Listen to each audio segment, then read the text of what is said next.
Vous avez dû entendre les imams associateurs encourager, même contraindre les gens à se marier civilement quand ceux-ci n'y sont pas obligés par la justice du pays en lequel ils vivent. Ces imams disent que cela est pour parer aux éventuelles injustices commises dans le divorce, que ce soit par l'homme ou la femme, donc pour protéger des conséquences du manque de crainte envers Allah dans la non-observance de la loi divine.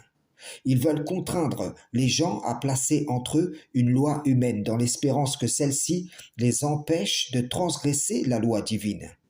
Seulement, par cette opération trompeuse, ils vont faire entrer l'association au cœur de la relation et celle-ci va devenir une tentation, car en cas de conflit, chacun des partis aura devant lui le dilemme de résoudre celui-ci par la loi divine ou bien la loi des hommes. Voyez-vous, en prétendant agir pour parer à certaines problématiques, ces imams en causent des bien plus graves.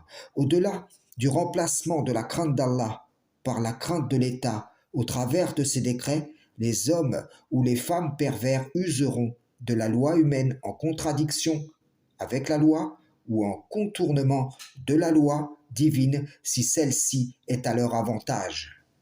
Et cette option, frères et sœurs, en islam, aura été mise entre leurs mains par ceux-là même qui prétendent vouloir les en protéger. Par ce biais, ces imams démontrent leur allégeance et leur amour de cette présente vie, plus grand que celui de l'au-delà, insensés qu'ils sont, aboutissant à substituer la crainte d'Allah par une crainte qui n'est pas dirigée exclusivement envers lui seul, contribuant à faire tomber les gens en masse dans l'association frères et sœurs en islam. Salam, shalom.